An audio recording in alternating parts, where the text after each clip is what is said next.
संतोष देशमुख व सोमनाथ सूर्यवंशी यांना श्रद्धांजली वाहतो आणि संख्येवरती कधी जात जाऊ नका. लढाई गर्दी लढत नसते, दर्दी लढत असतात. त्यामुळे मला मगाचपासून खूप फोन आले, संख्या खूप कमी आहे, गर्दी खूप कमी आहे. गर्दीवर काही नसतो. ही लढाई आपण कुठल्या जाणीवेतनं लढतो, त्याच्यातला आपला प्रामाणिकपणा किती आहे हे फार महत्त्वाचं. पहिल्या दिवशी जेव्हा विधानसभेमध्ये हा विषयाला सुरुवात झाली, मला अभिमान आहे की पहिलं नाव वाल्मिक कराडचं कोणाच्या तोंडातनं बाहेर पडलं असेल तर ते मी आणि संदीप क्षीरसागर होतो. आणि सातत्याने आम्ही हा मुद्दा लावला. आज वाल्मिक कराडला अटक केली म्हणतात, पण मस्त आयसीयू मध्ये झोपला, एसी आयसीयू मध्ये. चांगलंय, आता एसी आयसीयूत राहील, त्याला मोठे मोठे आजार होतील. अख्खा आयसीयू खाली केलंय. बीडच्या कुठल्या शासकीय रुग्णालयातलं अख्खा आयसीयू खाली केलं. त्याच्यापेक्षा मोकळं सोडून द्या ना त्याला. एकदाच जनता काय तो फैसला घेऊन टाकेल. एकदाच जनता काय तो फैसला घेऊन टाकेल. मी वाल्मिक कराड विकृती आहे, ती समाजातली एक विकृती आहे आणि ही विकृती ठेचून काढली पाहिजे असं माझं स्पष्ट मत आहे. असे अनेक वाल्मिक कराड महाराष्ट्रात, आणि या वाल्मिक कराडांना पैदा कोण करतं तर इथला सत्ता जी असते ती सत्ता काही जणांना मोठी करते आणि त्याच्यातच वाल्मिक कराड जन्माला येत असतात. त्याची आता मालिका येते. लोक मला फोन करून सांगतात, याला रंग लावला त्यांनी, मराठा वंजारी, मराठा वंजारी.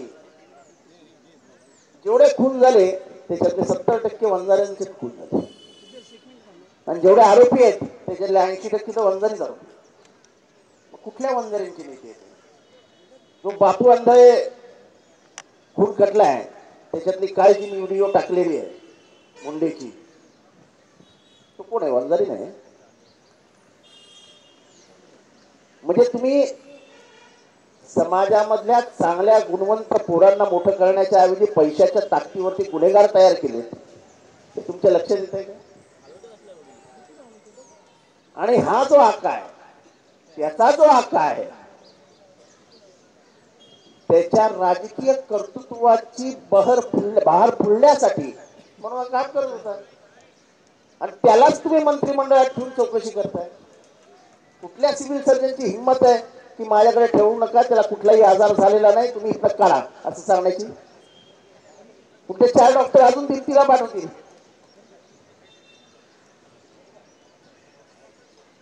अजून वाल्मिक कराडचे जेवढे मित्र आहेत पोलीस मध्ये ते सगळे बीडमध्येच आहेत. या शासनाची हिंमत होत नाही अजून कोणाची ट्रान्सफर करायला. मला कळत नाही वाल्मिक कराडच्या हातात काय, म्हणजे काय कोणाचे व्हिडिओ आहेत का काय कळत नाही मला. एवढे सगळे वाल्मिकला का घाबरतात? हा पण घाबरतो, तो पण घाबरतो, तो पण घाबरतो. वाल्मिक कराड आहे काय? वाल्मिकच्या हातात अशी कुठली गुप्त गोष्ट आहे ज्याच्यामुळे हे काही त्याच्या विरुद्ध बोलत नाही आणि काही करायलाही धजावत नाही?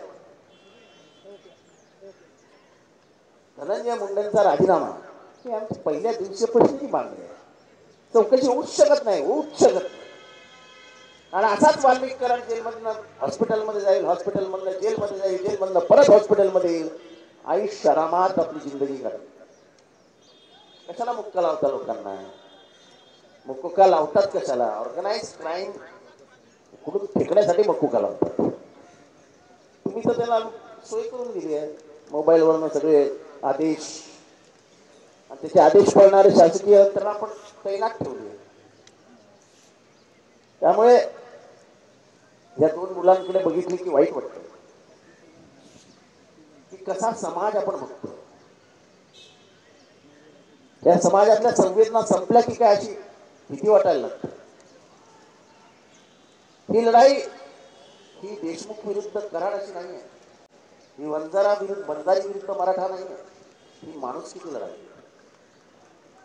या महाराष्ट्रातली माणुसकी जिवंत आहे की नाही याची तपासणी घेणारी लढाई आहे.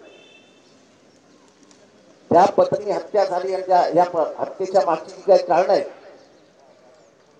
याचा विचार केल्यानंतर महाराष्ट्रातल्या माणुसकीला फुंकर घालण्यासाठी आपण सगळ्यांनी एकत्र यावं अशी माझी तरी भूमिका आहे.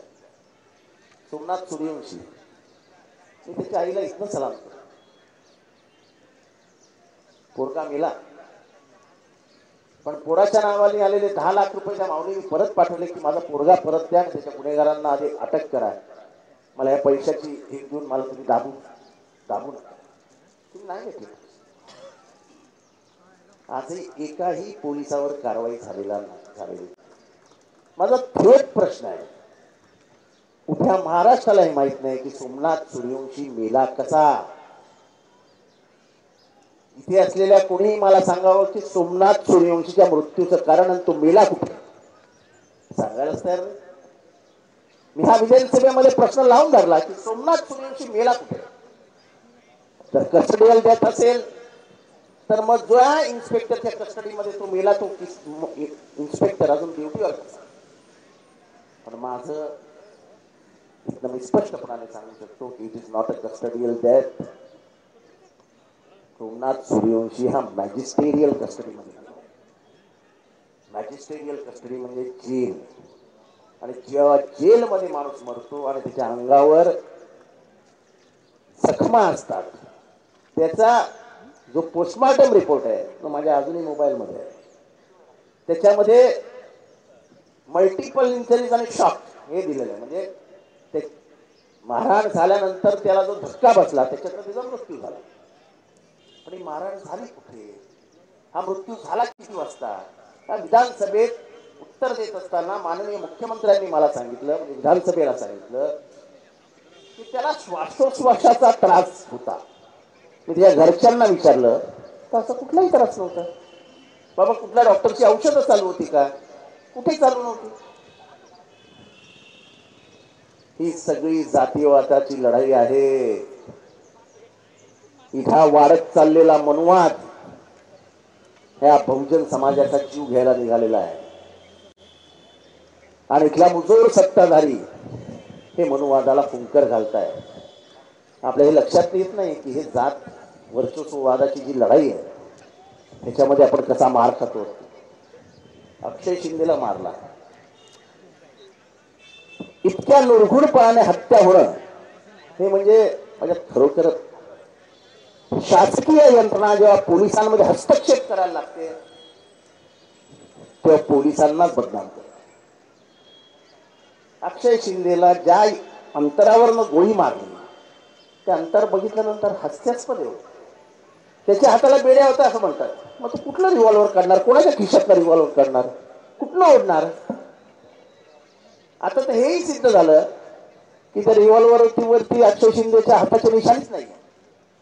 लोक का बोलायला घाबरतात माहिती की नको नको समाज आपल्या अंगावर येईल. समजा बलात्काराचं प्रकरण आहे, अरे अक्षय शिंदेने तो बलात्कारच केला नाही, केलेल्यांना सोडवण्यासाठी म्हणून अक्षय शिंदेची हत्या झाली. केलेले कोण होते, जे मी जात वर्चस्ववादाची लढाई बोलतोय, केलेले कोण होते. अचानक अक्षय शिंदे मिळाल्यानंतर ते कसे काय हजर होतात. त्याच्यातला सर्वात मोठी गोष्ट असते की माणसाची मेमरी शॉर्ट आहे, ते लवकर विसरून जातील. या एकाच गेमवरती गव्हर्नमेंट खेळत असतं. त्याला जिथे मारला तो मतदारसंघ माझा आहे, त्याला जिथे मारला त्याच्या बाजूला एक चहावाला उभा होता. त्या चहावाल्याने व्यवस्थित मला सांगितलं लगेच फोन करून की साहेब अभी इधर कुछ तो भी लफड़ा होगा, फायरिंग का आवाज आहे. आणि नंतर मग अक्षय शिंदेचं दुपारपर्यंत सगळं ओपन झालं. आता प्रश्न हा आहे की अक्षय शिंदेच्या ज्यांनी गोळ्या मारल्या त्यांच्यावर गुन्हा दाखल करा किंवा तुम्ही कारवाई करा योग्य असेल ती, असं कोर्टाने सांगितलं की हे खोटं आहे.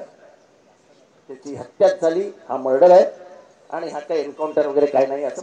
म्हणजे पहिल्याच दिवशी पृथ्वीराज चव्हाण नावाचे जज होते, त्यांनी कोर्टातच विचारलं की हे काय कसं काय होऊ शकतंय. कारण का त्यांनी हायकोर्टाने केस सुमोटो उचलली. स्वतःहून स्वतःच्या कार्यक्षेत्रात.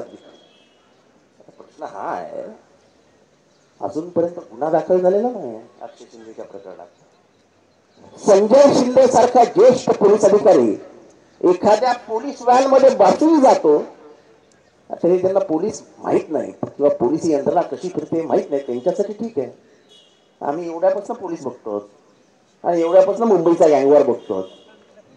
मुंबईची पोलीस काय करू शकतात हे दाऊदला सर्वात जास्त माहिती, आणि म्हणूनच तर आज दुबईमध्ये बसला असता. त्याला माहिती होतं की मुंबईची पोलीस हीच खरी भाई आहे. ज्या दिवशी हे ठरवतील आपलं जीणं मुश्किल होऊन जाईल, त्यापेक्षा आपण गेलेलं बरं. आणि म्हणून तो दाऊदला निघून गेला दुबईला. या अख्ख्या पोलीस खात्याची बदनामी मागच्या 5 वर्षात या सत्ताधाऱ्यांनी केली.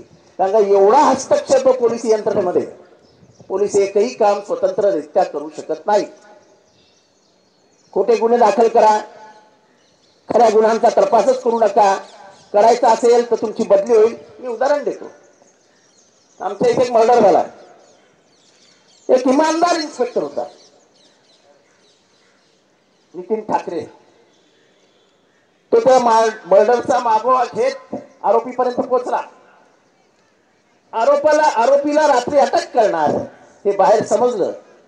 त्या इन्स्पेक्टरला आई बहिणीवरनं मंत्रिमंडळातल्या मंत्र्यांनी शिव्या घातल्या 2, आणि दुसऱ्या दिवशी सकाळी त्या इन्स्पेक्टरची बदली झाली. आता हिम्मत बघा आरोपीची. आरोपीने त्या बदलीची ऑर्डर स्वतःच्या स्टेटसला ठेवली. त्याच्यानंतर आजपर्यंत या केसमध्ये कोणी चांगला ऑफिसर केस हातातच घ्यायला तयार नाही. सगळ्यांना भीती हीच वाटते, माझी बदली व्हायची. कशी चालायचं, कसं चालायचं. आज जो मेला त्याच्या मी परवा घरी गेलो होतो. एवढीच 2 लहान पोरं, मुस्लिम समाजातली आहेत. अतिशय चंट पोरं, दोन्ही पोरी आहेत, चंट आहेत, एकदम हुशार आहेत. पण जो हे सगळं रचलं गेले तो चौघड्या छातीने फिरतोय. सगळं एव्हिडन्सेस आहेत, सगळं आहे, काही कोणी करायला तयार नाही. ही जी आका संस्कृती जन्माला आली ना महाराष्ट्रात, आका, हा इथला आका तो तिथला आका, या आकाला सगळ्यांना काकाकडे पाठवावरती बंद कराय. हे महाराष्ट्राचं सत्यानाश होणार आहे.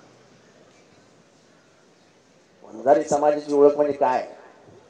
आज वंजारी समाजाचे मागचे 5 वर्षामध्ये 40 IPS ऑफिसर निर्माण झाले. ही वंजारी समाजाची ओळख आहे. आमचे सगळे नातेवाईक, माझे आजोबा, हे सगळे बॉम्बे सेंट्रलवरती हमाली करायचे. आजही तुम्ही लोक कधी बॉम्बे सेंट्रलला गेलात तर मुंबई सेंट्रलवरचे 70 ते 80% हमाल हे वंजारी समाज आहे, कष्टकरी समाज आहे. हा समाज गुन्हेगारी प्रवृत्तीचा नाहीच, पण ह्या 2-4 लोकांनी जो काही ठेका घेतलाय वंजारी समाजाचा, हे वंजारी समाजाला बदनाम करतायत. आणि त्यांच्या विरुद्ध एवढं पण मीच राहिलो ना, मी पण वंजारी आहे आणि अभिमानाने सांगतो मी वंजारी आहे. अरे माझा बाप इथे माझा बाप इथे भाजी विकायचा आहे ठिकाणी. माझी आजी लॅमिंग्टन रोडला भाजी विकायची, आमचा मूळ व्यवसाय. तेव्हा हे जाती भीती काय नाही, हे सगळं माणुसकीच्या विरोधात जो आहे त्याच्या विरोधात आपण सगळ्यांनी उभं राहिलं पाहिजे. जिथे अनाचार अत्याचार असेल तिथे जात पंथ धर्म सगळं विसरा. जिथे अत्याचार झालाय तिथे मूठ आवळून उभे राहा आणि ज्याच्यावर अत्याचार झाला आहे त्याच्या बाजूला उभं राहून त्याला मदत करा. आणि ती मदत करताना कुठलाही किंतु परंतु मनात ठेवू नका, एवढंच या ठिकाणी बोलतो. सगळीकडे सगळ्यालाच राजकीय स्पर्श करावा असं काही नसतं. तर राजकीय अभिनिवेश बाजूला ठेवून कराडासारखी वृत्ती,